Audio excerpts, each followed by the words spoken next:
ভক্তবৃন্দের চরণে আমার কোটি কোটি প্রণিপাত। পুজো এবং সেই সঙ্গে দীপাবলি বাঙালি তথা ভারতবাসীর ঘরে ঘরে দীপ প্রজ্বলিত হবে।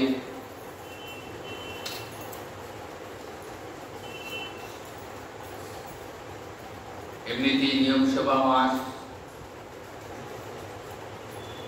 প্রত্যেক দিন বাঙালির ঘরে ঘরে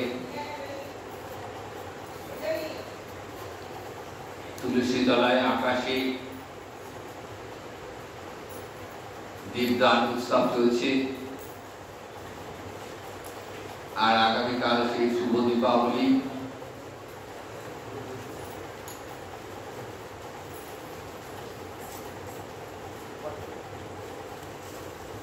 আকাশে প্রদীপ দানের মাধ্যমে, আলো প্রজ্বলনের মাধ্যমে অশুভ শক্তি বিনাশ হবে আর শুভ শক্তি উদয় হবে।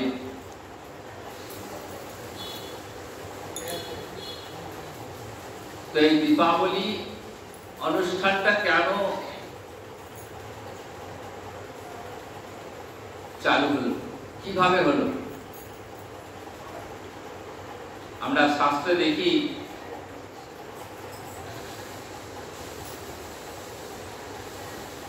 দীপাবলি মানে দীপ অর্থাৎ প্রদীপ বা আলোর শাড়ি।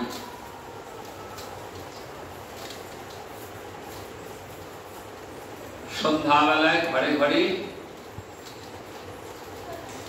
মোমবাতি বা প্রদীপের আলো দান করা হয়।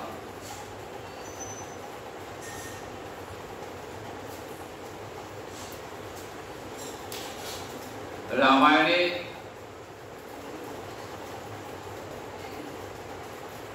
আমরা দেখি রামচন্দ্র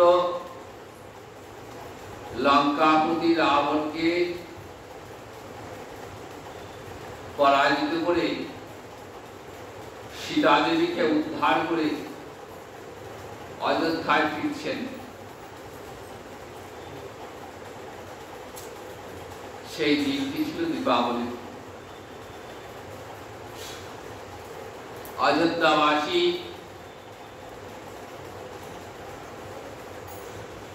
তাদের প্রাণ প্রিয় পরম আদরের প্রভু রামচন্দ্রের আগমন উপলক্ষে ঘরে ঘরে আলো জ্বালিয়েছিলেন। রামচন্দ্র সীতা দেবীর আগমনের দিনটিকে স্মরণীয় করে রাখতে 14 বৎসর বনবাসের পর প্রভু রামচন্দ্র সীতা মাকে নিয়ে অযোধ্যায় ফিরছেন। এই দিনটিকে স্মরণীয় করে রাখবার জন্য অযোধ্যাবাসীর ঘরে ঘরে আলো জ্বলে ওঠে।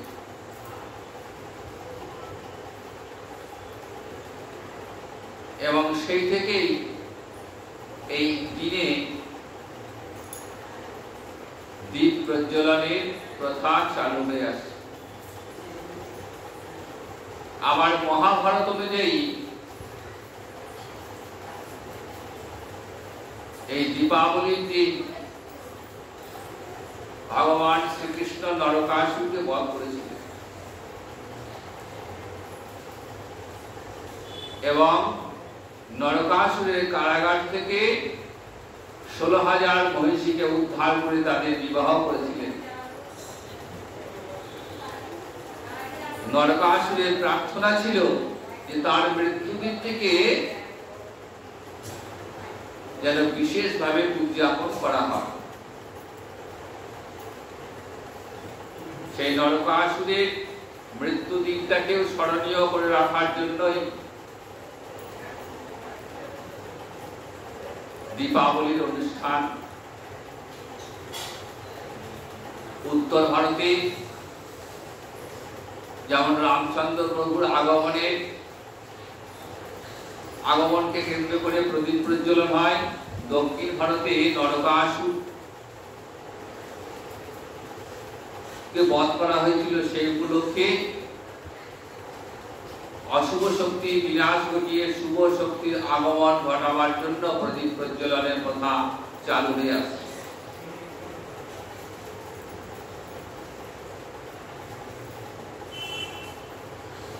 আর দীপাবলির সাথে সাথে বাঙালির কাছে কাল আর এক অনুষ্ঠান, সেটা হচ্ছে মায়ের আরাধনা। মহামায়া যিনি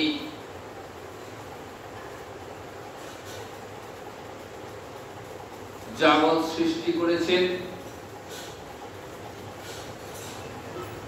যিনি জগৎ জীবকে কৃষ্ণ ভক্তি দান করে থাকেন, কাল সেই মহামায়ার পূজা। এই মহামায়া হলেন গোবিন্দের শক্তি।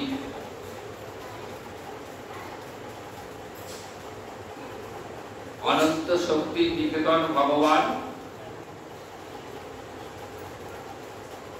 তো এই ভগবানের দুটি প্রধান শক্তি,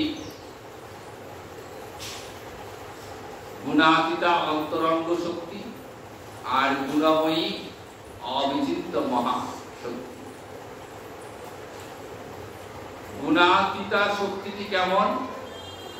গুণাতীতা শক্তিটা ভগবানের সঙ্গে থাকে। ভগবানের স্বরূপ শক্তির প্রকাশ তিনি যোগমায়া রূপী গোবিন্দের লীলা কার্যে তিনি সহায়তা করেন। আর মহামায়া আদ্যা শক্তি, গুণময়ী,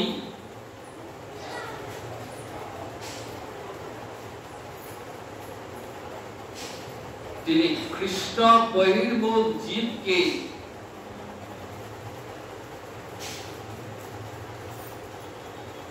সংসারে দুঃখ দান করে জীবকে কৃষ্ণমুখী করে তোলে।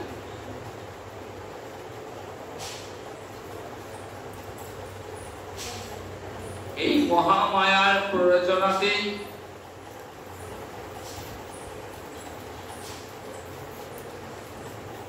জীব কৃষ্ণ ভুলে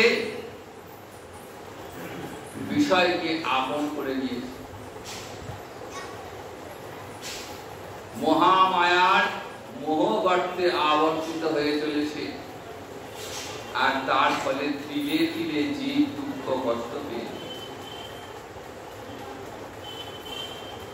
কৃষ্ণ ভুলি সেই জীব অনাদি বহির্মুখ। অতএব মায়া তারে দেয় ভীষণ দুঃখ। কবিরাজ গোস্বামী পাদ চৈতন্য চরিতামৃতে বলছেন যে কৃষ্ণ ভুলি সেই জীব, সেই অনাদি কাল থেকে জীব কৃষ্ণ ভুলে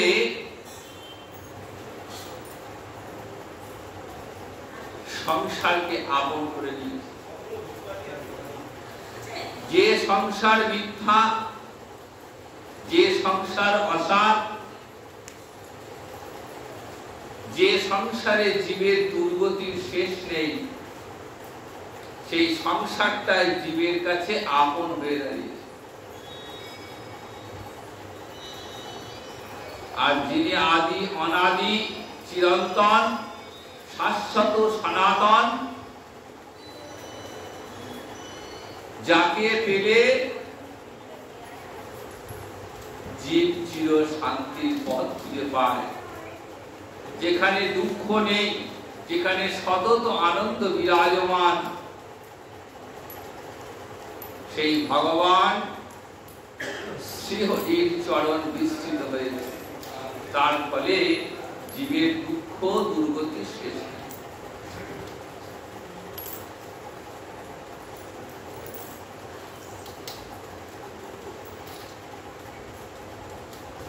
তাই গীতায় ভগবান অর্জুনকে বলছেন, দেখো অর্জুন,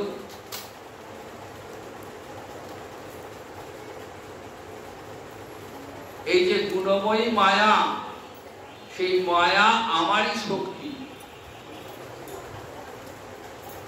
এই মায়া যেমন জীবকে দুঃখ কষ্ট দান করে, আবার ঠিক যারা আমার চরণে আশ্রয় গ্রহণ করে, মায়া তাদেরকে এই সংসার থেকে মুক্তি দান করেন।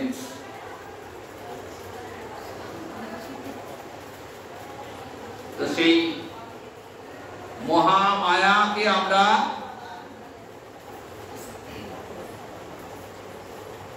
কেমন করে ডাকবো? যে মহামায়া জগদ্ধাত্রী,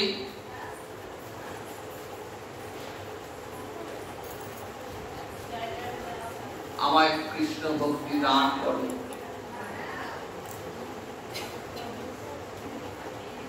মহামায়ার কাছে যদি আমাদের এই প্রার্থনা থাকে, তাহলে অচিরেই আমরা কৃষ্ণ ভক্তি লাভ করতে পারব। তো সেই শুভ দীপাবলি প্রাক্কালে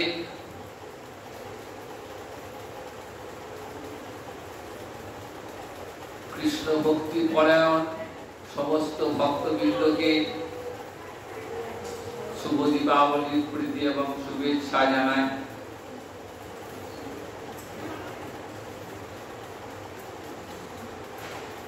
নিয়ম সেবা চলছে।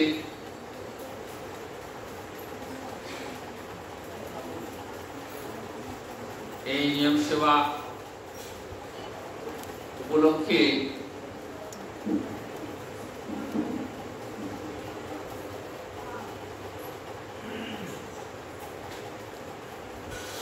বৈষ্ণব ভক্তবৃন্দ যারা আছেন, তারা নিয়ম সেবা পালন করছেন।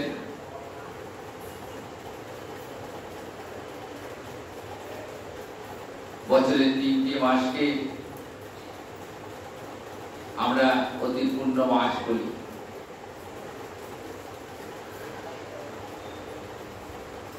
বৈশাখে দান, কার্তিকে দান এবং মাঘে স্নান অতি পূর্ণ কাজ বলে মনে করা হয়। শাস্ত্রে বলাই আছে, কার্তিক ও বিষ্ণু বল্লভ। এই কার্তিক মাসে প্রতিদিন নিয়ম করে রাধা দামোদরের অর্চনা হয়। কেমন করে? প্রাতে মঙ্গল আরতি, তারপর প্রাত স্নান, তারপর তুলসী সেবা, রাধা দামোদরের অর্চনা, বৈকালে হরিকথা কীর্তন এবং শ্রবণ, সন্ধ্যায় তুলসী তলায় বিষ্ণু মন্দিরে দীপদান, এগুলি নিয়ম সেবা ব্রতের অঙ্গ। শাস্ত্রে বলা আছে যে 12টি মাসের মধ্যে কার্তিক মাস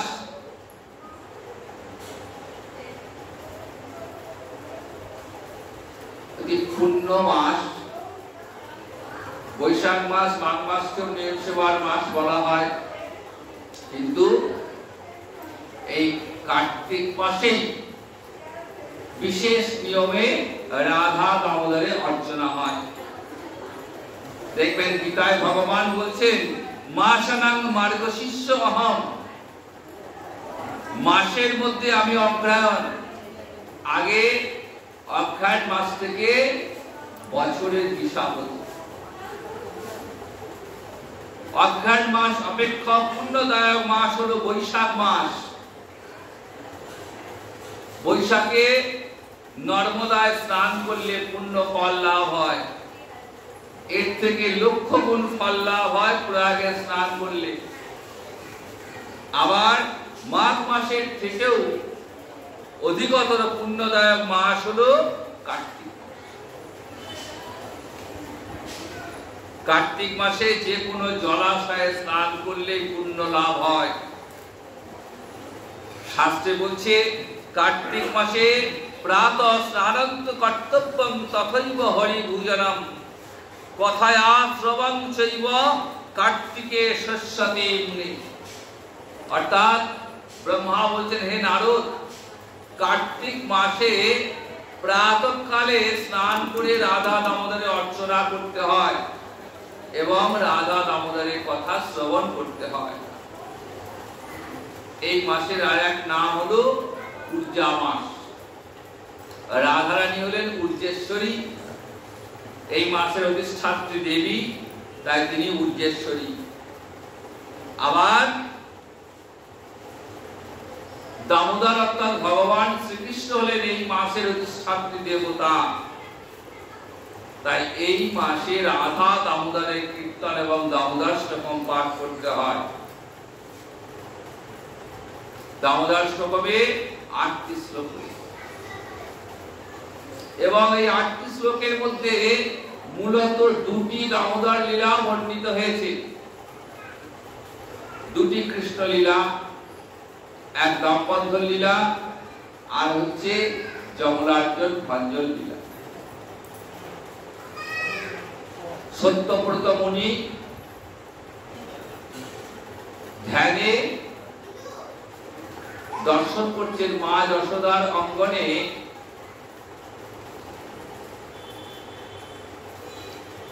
দাম অর্থাৎ রজ্জু দিয়ে বাঁধা রয়েছেন শ্রীকৃষ্ণ।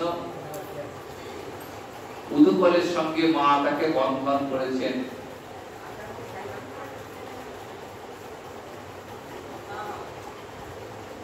ধ্যানে দর্শন করে তিনি অপূর্ব স্তব রচনা করলেন। এটি দামোদরাষ্টকম নামে পরিচিত। নমামি ঈশ্বরং সচ্চিদানন্দ রূপম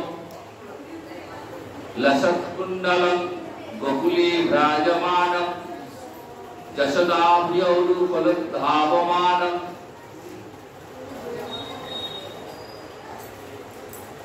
এই সচ্চিদানন্দময়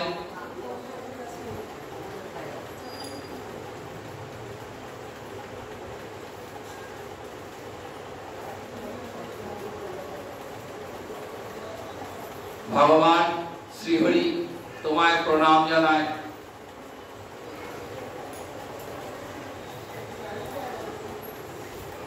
তুমি মা যশোদা এবং নন্দ মহারাজার পুত্ররূপী অপূর্ব বাল্যলীলা সাধন করছো।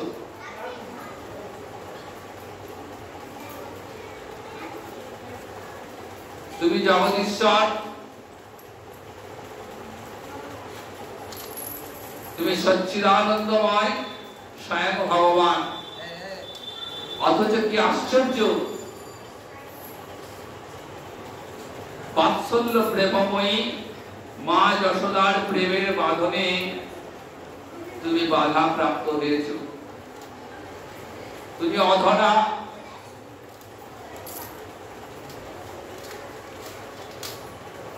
তোমায় কেউ ধরতে পারে না। অথচ ব্রজের এক গোয়ালিনী, যার কোনো সাধনায় নেই, ধ্যান জ্ঞান তপস্যা যোগ বেদ পাঠ কিছুই নেই, শুদ্ধ বাৎসল্যের টানে তুমি মায়ের বন্ধনে বাধা প্রাপ্ত হয়েছ। তোমায় প্রণাম জানাই। এই দামোদরাষ্টকমে 7 নম্বর শ্লোক, এই শ্লোকটিতে যমলার্জুন ভঞ্জন লীলার কথা বর্ণিত হয়েছে। দামবন্ধন লীলা হয়েছিল দীপাবলির দিন, আগামীকাল সেই দীপাবলি। সুখদেব শ্রীমদ ভাগবতে যখন পরীক্ষিতের কাছে দামবন্ধন লীলা বর্ণনা করছেন, সেখানে কিন্তু নির্দিষ্ট দিনের কথা বললেন না।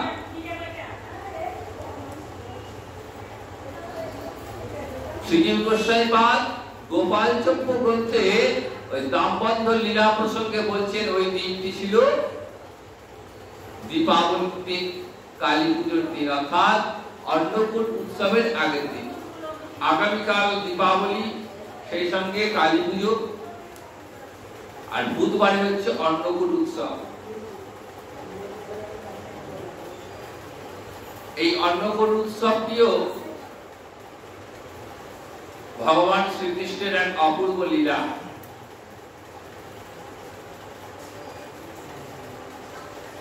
যেদিন দামবন্ধন হয়, ভগবানকে যেদিন বন্ধন করেছিলেন মা, সেই দিন মা নিজ হস্তে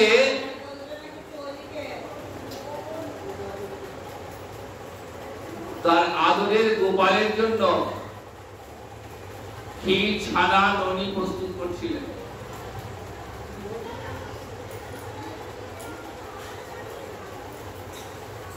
তো মা যশোদার গৃহে তো পরিচারিকার অভাব নেই, প্রচুর দাস দাসী হয়েছে। নন্দ রাজা তো আমাদের মতো কোন সাধারণ মানুষ নন, তিনি রাজা, বিশাল তার গৃহ, তার বহু কাজের লোক রয়েছে। তাহলে এত লোক থাকতে মা কেন নিজে হাতে প্রস্তুত করছেন?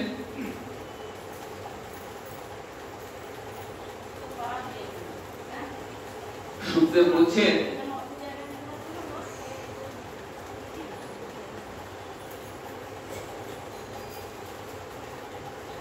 সেদিন নন্দ রাজা গৃহে ছিলেন না। ইন্দ্রযজ্ঞের অনুষ্ঠান উপলক্ষে নন্দ রাজা নিমন্ত্রণ করতে বেরিয়েছিলেন এবং গৃহে যারা অন্যান্য পরিচারক পরিচারিকা ছিলেন তারা সকলেই বিভিন্ন কাজে ব্যস্ত হয়ে পড়েছিলেন। তাই মা চিন্তা করলেন, আজ আমি আমার গোপালের জন্য নিজ হস্তে ক্ষীর, ননি, মাখন সব প্রস্তুত।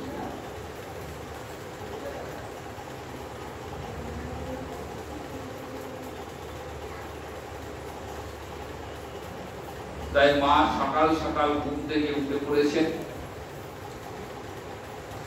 উঠে গোপালের জন্য ক্ষীর, ছানা, মাখন প্রস্তুত করেছেন। ইতিমধ্যে গোপালের ঘুম ভেঙে গেছে। গোপাল ঘুম থেকে উঠেই মায়ের কোলে এসে বসেছেন, কিছুতেই মাকে কাজ করতে দেবেন না। গোপালের অন্তরে ইচ্ছা যে আমি মায়ের কোলে বসে একটু মাতৃ দুগ্ধ পান।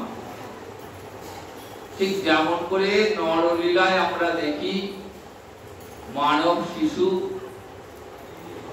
ঘুম থেকে উঠেই মায়ের কোলে বসতে যায়, গোপালও সেই রকমই মায়ের কোলে বসেছেন, কিছুতেই কোল থেকে নামবেন না। এদিকে উনুনে দুধ চাপিয়েছেন। কালো গাভীর দুধ খেতে গোপাল বড় ভালোবাসতেন। নন্দ মহারাজা 9 লক্ষ ধেনু রয়েছে, ছিল 9 লক্ষ গাভী। সেই 9 লক্ষ গাভীর মধ্যে 7-8টা গাভী ছিল যাদের দুগ্ধ ছিল অতি মিষ্ট এবং গোপালের অতি প্রিয়। তো সেই গাভীর দুগ্ধ দহন করে উনুনে বসিয়েছেন, দুধ জাল দিয়েছেন। দুধ থেকে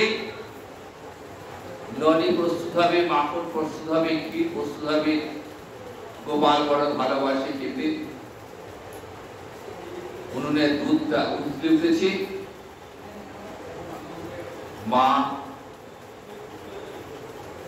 তাড়াতাড়ি গোপালকে কোল থেকে নামিয়ে দুধটা নামাতে গেছে।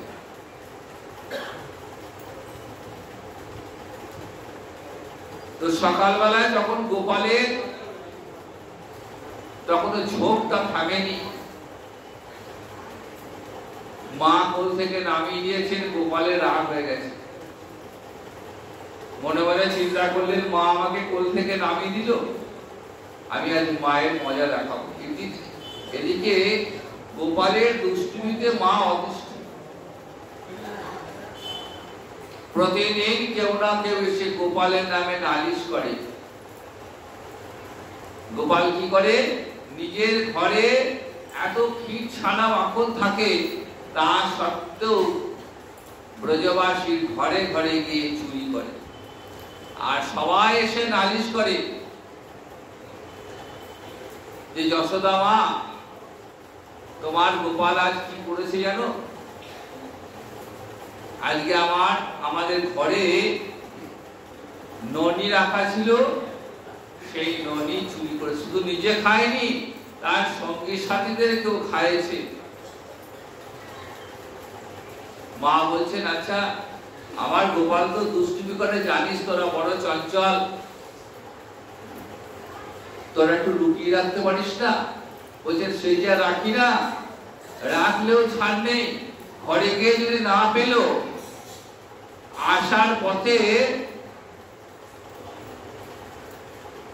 ঘুমন্ত শিশুকে চিমটি কেটে জাগিয়ে দিয়ে চলে আসে। তোমার গোপাল এত বদমাইশ। ছেলে চিৎকার করছে। আবার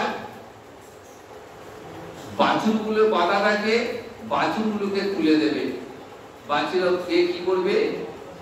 তাদের মায়ের স্তন্যপান করবে, আর তারপর দুধ পাওয়া যাবে না।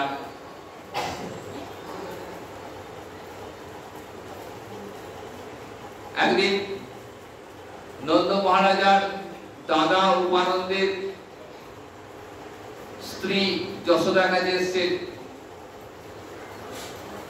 যে, দেখ দেখ যশোদা, তোকে তো মুখে বলি বিশ্বাস করিস না, দেখ আজকে আমি গোপালকে হাতে হাতে ধরেছি, এই দেখ। গোপালকে ধরতে হাতে হাতে ধরে টানতে টানতে দিয়ে এসছেন মা যশোদার অঙ্গনায়। মা বলছেন, কই গোপাল কই? তুই যে গোপালকে ধরেছো বলছো, গোপাল কই? বলছেন, এই তো গোপাল, এই দেখো আমার হাতে ধরা আছে। বলছেন, দিদি তোমার মাথা খারাপ হয়ে গেছে, তুমি ভালো করে দেখো, তোমার নিজের ছেলেকে তুমি ধরে নিয়ে এসছো, দি গোপালের নামে বদনাম করছো। আমার গোপাল দুষ্টুমি করে, জানি ঠিক কথায়, কিন্তু তাই বলে মিথ্যা মিথ্যা বদনাম দিচ্ছ। উপানন্দের স্ত্রী তাকিয়ে দেখছে যে তার নিজের ছেলেটা হাতে ধরা, লজ্জা পেয়ে গেছে, ফিরে যাচ্ছে। এদিকে দরজার পাশে দাঁড়িয়ে ছিল গোপাল। উপানন্দের স্ত্রী যে বেরিয়ে এসছেন, বলছে, জেঠি আজকে তোমার ছেলেকে দেখালাম, এর পরের দিন যদি এরকম করেছো না, জ্যাঠাকে তোমার হাতে ধরিয়ে দেবো। এরকম নানা রকম দুষ্টুমি। মা তো এমনি অতিষ্ঠ।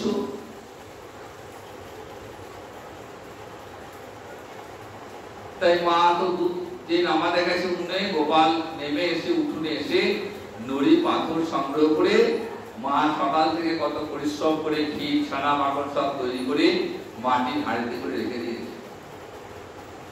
আর গোপাল রাগে ক্রোধ সঞ্জাত। সকালবেলা মা কোল থেকে নামিয়ে দিয়েছে,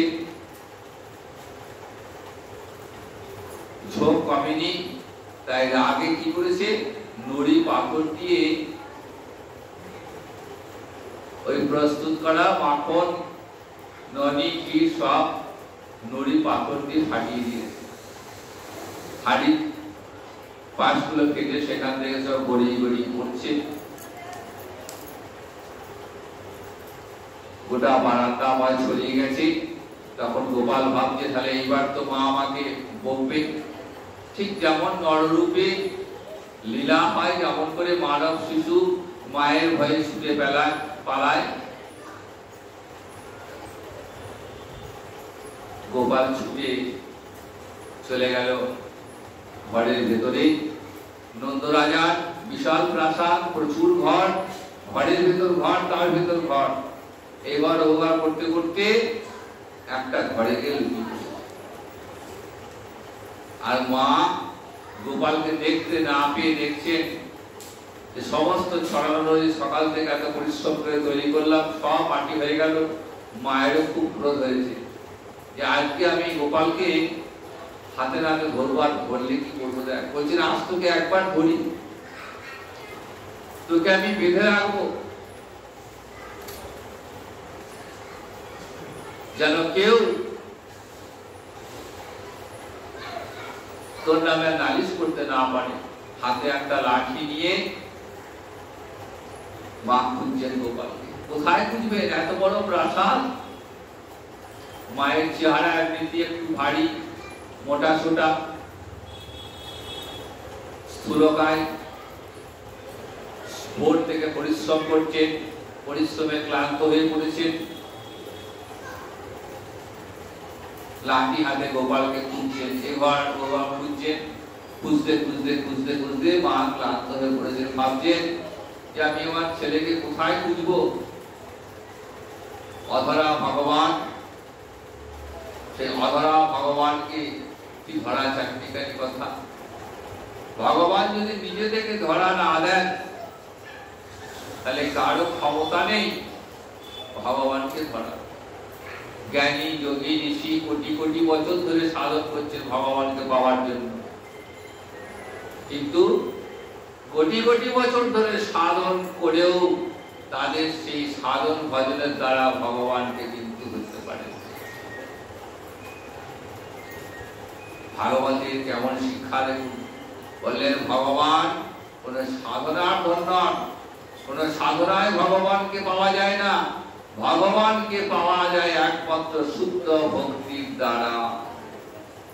ভক্তি বশ সব। ভগবান হলেন ভক্তির বশ। কৃষ্ণকে তুলসী জল দেয় যে জন, তার ঋণ শোধিতে কৃষ্ণ করেন চিন্তা।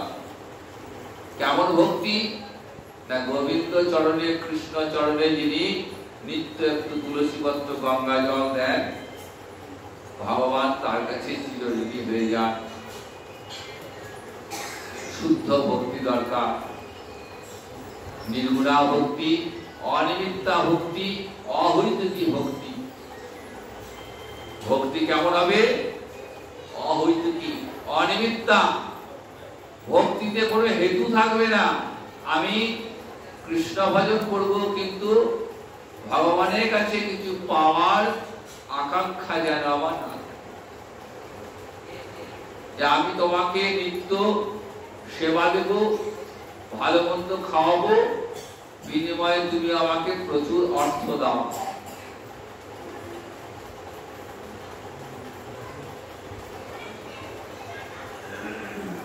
এটা কিন্তু অহৈতুকী ভক্তি হলো না। অহৈতুকী ভক্তি কেমন? হে প্রভু,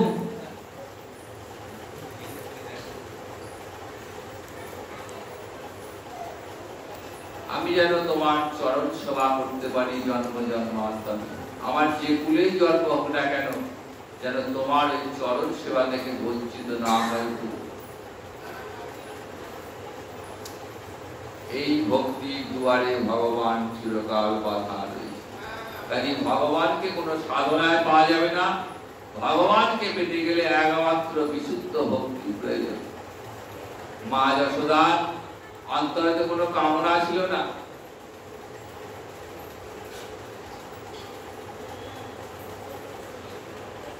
বিশুদ্ধ ভক্তি।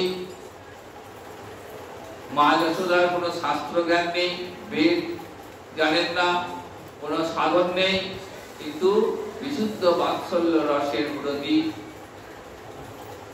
বাৎসল্য রসের দ্বারা তিনি স্বয়ং ভগবানকে পুত্র রূপে লাভ করেছেন। তাই মা জানেন আমার গোপাল আমার পেটের ছেলে, আমি গুরু আশীর্বাদে নারায়ণের কৃপায় আমি আমার পুত্রকে পেয়েছি। তাই পুত্র যখন দধি ভাণ্ড ভঞ্জন করেছেন, ভেঙে ফেলেছেন, সেই দধি ভাণ্ড ভাঙার অপরাধে মা লাঠি নিয়ে ভগবানকে খুঁজছেন। ভয়হারী ভগবান, যাকে ভজনা করলে স্বয়ং যম পর্যন্ত দূরে সরে যান।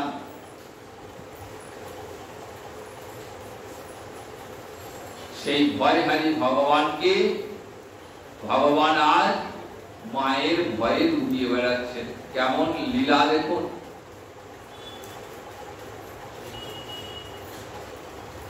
এই লীলা আস্বাদন করতে গেলে মনটাকেও শুদ্ধ করতে হবে। কৃষ্ণলীলা আস্বাদন করতে গেলে কানটাকে আসলে পেটে দিতে হবে, আর গোবিন্দ চরণে শুধু প্রার্থনা করতে হবে যে প্রভু তোমার কথা শোনার শক্তি দাও, যেন আমার মন যেন অন্য কোনো দিকে না চলে যায়।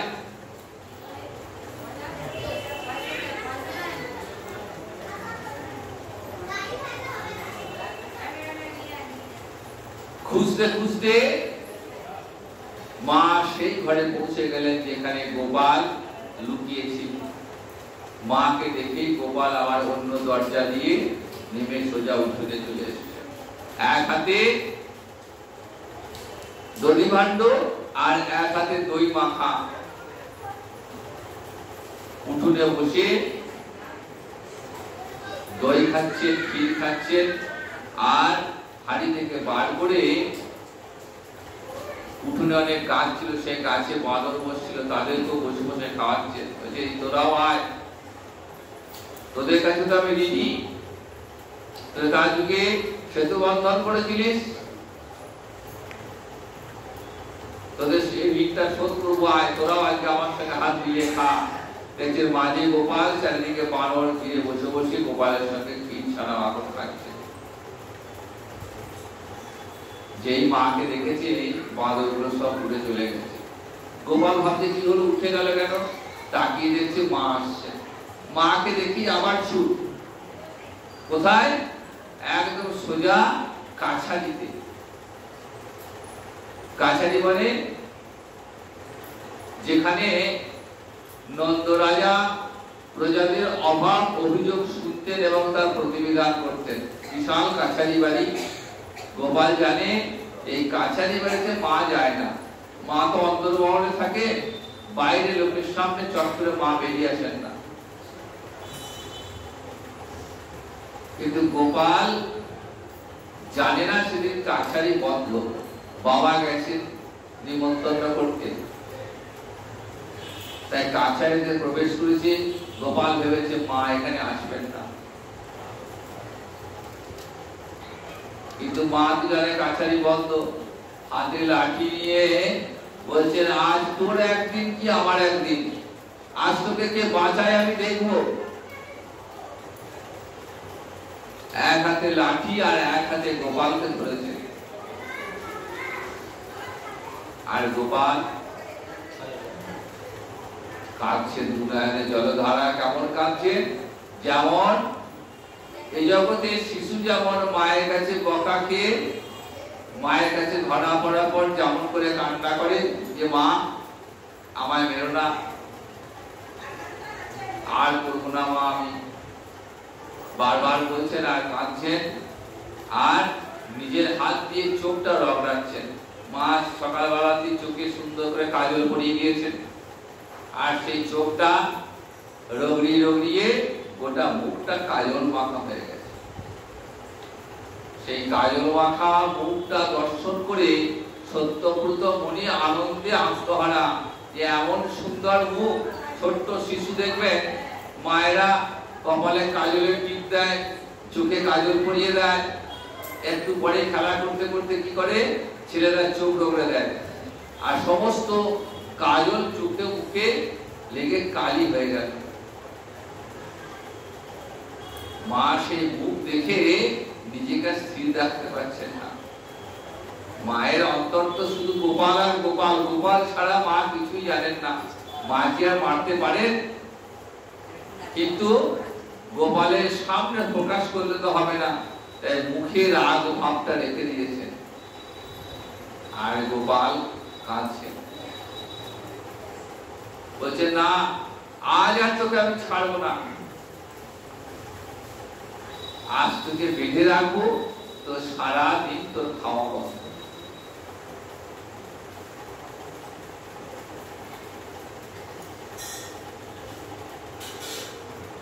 মা বন্ধন করবেন কাকে? স্বয়ং ভগবানকে বন্ধন করবেন। দেখুন, যাকে বাধার কোনো সম্ভাবনাই নেই, অনন্ত কোটি ব্রহ্মাণ্ডে যাকে বাধার কোনো সম্ভাবনা নেই, সেই অনন্ত কোটি ব্রহ্মাণ্ড যা রূপে যাতায়াত করেন, সেই ভগবান শ্রীহরিকে ব্রজের এক গোয়ালিনী বন্ধন করবেন। তাহলে কতখানি বাৎসল্য প্রেম, কতখানি ভালোবাসা থাকলে তবে এমন চিন্তা করা যায়। কি দিয়ে বাঁধবেন? মাথার খোপাতে রেশমি ফিতে, খোপা থেকে ফিতেটা খুলে গোপালকে বাঁধছে। বাঁধতে গিয়ে দেখছেন এক আঙ্গুল দু আঙ্গুল কম পড়ে গেল। গোপাল তো চেয়ারটা একটু মোটা করে নিয়েছে, মা তো বুঝতে পারছেন না। ইতিমধ্যে মা আর শিশুর ওই খুনসুটি দেখবার জন্য আশেপাশে ব্রজের মায়েরা উপস্থিত। তারা মনে মনে ভাবছে যে গোপালকে বাঁধলে আমরা একটু নিশ্চিন্ত হই। তারা এসছেন, বলছেন হ্যাঁ মা ওকে বাঁধো। বাঁধতে পারছেন না, তখন প্রত্যেকে তাদের খোপা থেকে ফিতে বার করে মাকে দিলেন, এই নাও এটা জোড়ো। একটা ফিতের সঙ্গে ফিতে জোর করলেন, বাঁধতে গিয়ে দেখছেন আবার দু আঙুল কম পড়ে গেল। আবার একটা ফিতে জুড়েছেন, আবার দু আঙুল কমে। যতবার ফিতে আনছেন ততবারে দু আঙুল করে কম পড়ে যাচ্ছে, ওইটা বন্ধ করতে পারছেন না। কেন দু আঙুল কম পড়ল? শ্রীজীব গোস্বামী পাদ এর ব্যাখ্যা দিলে খুব সুন্দর।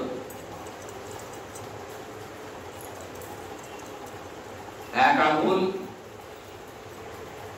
ভক্তের সাধনা, আর এক আঙুল ভগবানের করুণা। ভক্ত সাধন করতে করতে ক্লান্ত হয়ে পড়েছেন। মনে মনে ভাবছেন যে আমার আর এই জন্মে বোধহয় ভগবত প্রাপ্তি হলো না। হে প্রভু, তোমার কৃপা আর পেলাম না। যখনই ভগবান সাধন ক্লিষ্ট হয়ে যান, ভক্ত সাধন ক্লিষ্ট হয়ে পড়েন, সাধন করতে করতে ক্লান্ত হয়ে পড়েছেন, তখন ভগবান এগিয়ে আসেন ভক্তকে কৃপা করবার জন্য। এই যুবকগুলি এইটাই কাজ করবে। ভগবান দেখছেন মা কষ্ট পাচ্ছেন, মা ক্লান্ত হয়ে পড়েছেন, সারাদিন পরিশ্রান্ত, তাতে আবার আমি ছুটিয়ে মেরেছি, তারপর এখন ফিতে দিয়ে বাঁধতে গিয়ে মা আর পারছে না। তাই ভগবানের অন্তরে ইচ্ছা জাগলে এবার আমি ধরা দেব। অধরাতীত ভগবান, যাকে ধরার কোনো সম্ভাবনাই নেই, সেই অধরাতীত ভগবানকে আজ ধরছেন ব্রজের এক গোয়ালিনী, বাৎসল্যময়ী, বাৎসল্যবতী স্নেহময়ী মা গোপালকে বন্ধন করেছেন। বন্ধন করে উদুকলের সঙ্গে বেঁধে রেখেছেন। এই উদুকলের সঙ্গে বেঁধে রেখে মা এবার নিজের কাজে চলে গেলেন। নিজের কাজে ব্যস্ত হয়ে পড়েছেন। গোপাল তো সব নোংরা করে রেখেছে, পরিষ্কার করতে হবে। অন্যান্য কাজের লোক যারা অন্যদিকে ব্যস্ত, কাজে মা কে নিজে হাতে পরিষ্কার করবেন। গোপালকে উদুকলের সঙ্গে বেঁধে নিশ্চিন্ত যে আজ আর অন্তত গোপালের দুষ্টুমির হাত থেকে রেহাই। গোপাল মায়ের হাতে ধরা দিয়ে গোপাল উঠোনে হাওয়া করে দিচ্ছে।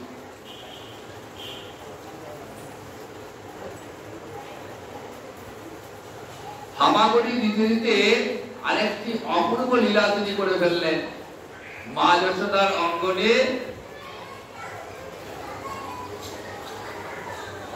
একটি অর্জুন বৃক্ষ ছিল। সেই বৃক্ষটা বড় অদ্ভুত বৃক্ষ। সেই বৃক্ষটা কাণ্ড একটা, এই একটা কাণ্ড থেকে দুটো যমজ বৃক্ষ বেরিয়েছে। যমল অর্জুন, যমল মানে যমজ। একই মায়ের গর্ভ থেকে দুটি সন্তান উৎপন্ন হলে আমরা কি বলি? যমজ সন্তান। তেমনি কাণ্ড একটাই, দুটো বৃক্ষ। সেই দুটো বৃক্ষ যমজ বৃক্ষ। শ্রীমদ্ ভাগবতে এই লীলাটির নাম যমলার্জুন লীলা।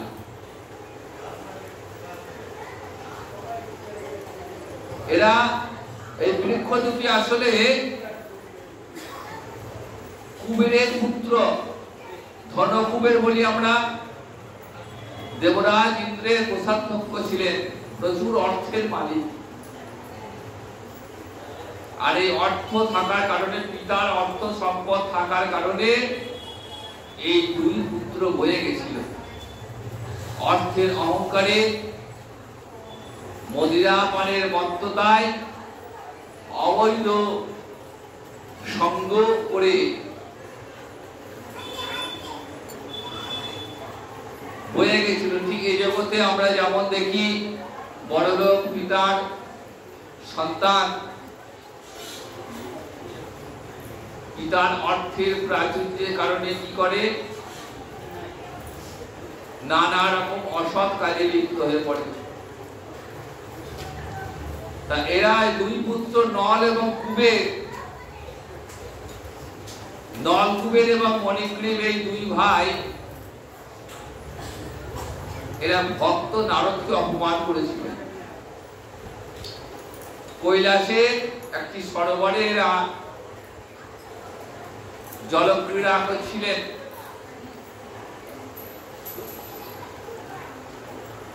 নারদ যাচ্ছিলেন সেই রাস্তা দিয়ে। তো জলক্রীড়া করা নারীরা নারদকে দেখে সঙ্গে সঙ্গে উঠে দাঁড়িয়ে নিজেদের অঙ্গ আবৃত করে নিজেদেরকে লজ্জা বস্ত্র দ্বারা নিজেদেরকে ঢেকে নারদকে সম্মান জানালেন। কিন্তু এই নলকূপের মণিগ্রীব, এদের এত অহংকার, এরা নারদকে দেখে তাচ্ছিল্য করেছিল। তখন নারদ চিন্তা করলেন যে এদের এত অহংকার, এদের অহংকার নাশ করতে হবে। অভিশাপ দিয়েছিলেন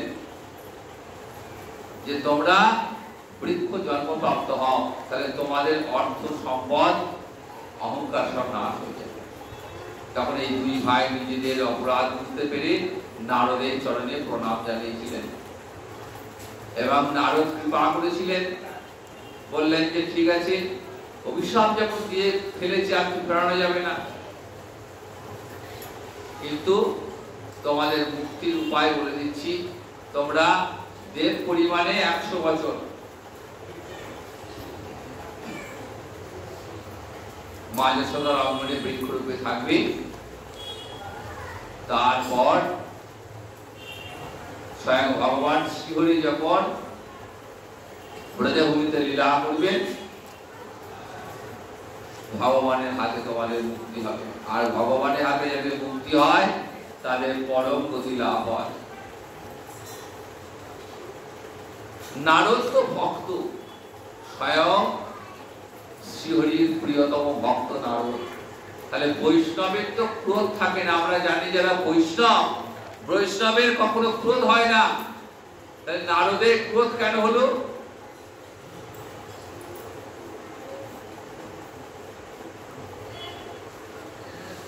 শ্রীমদ্ ভাগবত ব্যাখ্যা দিলেন যে ভক্ত বৈষ্ণব জনের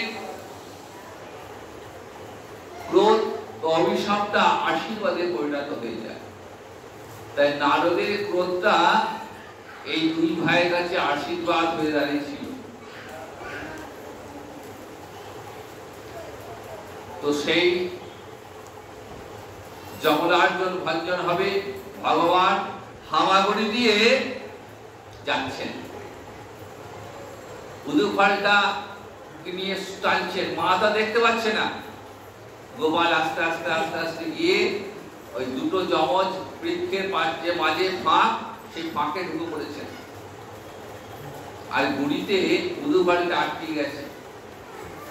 তখন ভগবান দেখছেন কেউ নেই, জোরে টান দিলেন আর সঙ্গে সঙ্গে বৃক্ষ দুটি পতন হয়ে গেল। যেই পতন হয়ে গেল, সেখান থেকে দুজন ওই যমজ ভাই, দুই ভাই বেরিয়ে এলেন, দিব্য দেহ ধারণ করে ভগবানের কাছে প্রণাম করলেন যে প্রভু, আমরা বড় অপরাধী, আমরা ভক্ত নারদকে অপমান করেছিলাম, তাই আমরা বৃক্ষ জন্ম প্রাপ্তি হয়েছিলাম, কিন্তু আজ ওই নারদের আশীর্বাদে আজ আমরা আপনার হাতে আমাদের মুক্তি। তা প্রভু, আমরা আমাদের ভুল বুঝতে পেরেছি। ভগবান শিব তখন বলছেন যে ঠিক আছে, তা তোমরা বলো, তোমরা পর প্রার্থনা করে কি চাও তোমরা? তখন হাত জোর করে দুই ভাই প্রার্থনা করেছিলেন, বাণী গুণানু কথনে শ্রবণং কথায়াং হস্তরুচ কর্মেষু মনস্তব পালয়ন স্মৃত্বাং শিরস্তব নিবাস জগত প্রণামে দৃষ্টি শতাঙ্গ দর্শনস্তু ভবতু নাম। বলছেন হে প্রভু, এখন থেকে যেন আমাদের বাণী,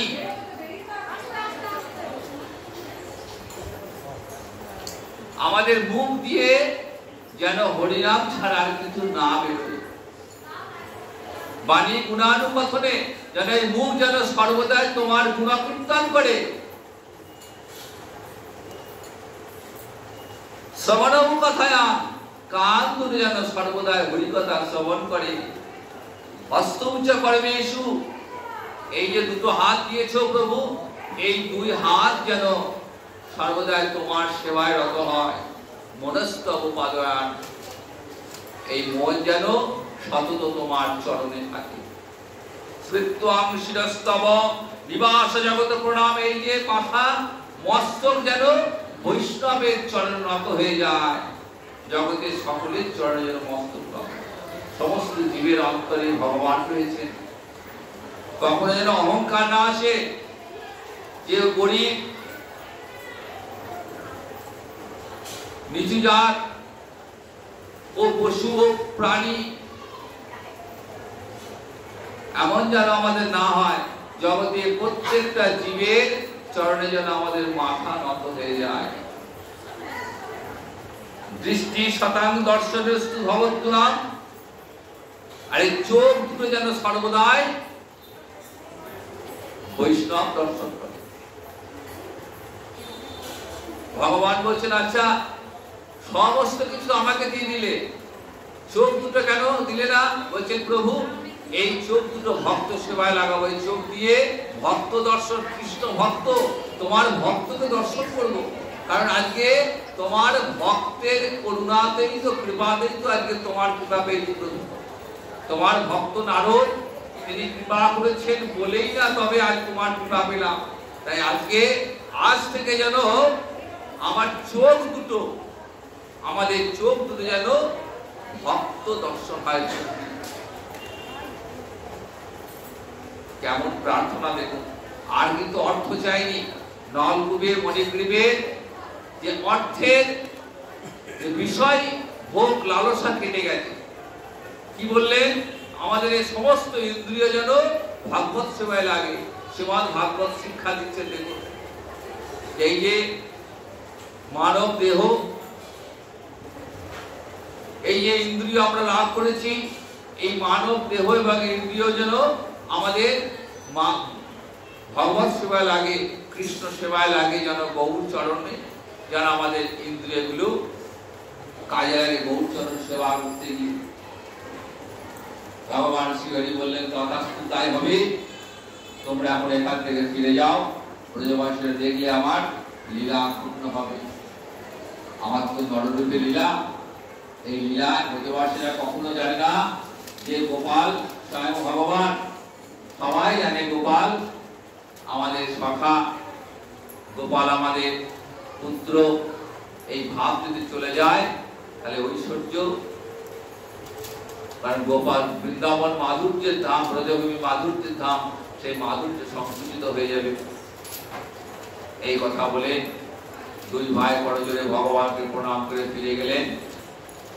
আর এই বিশাল গাছ দুটো পতনের শব্দে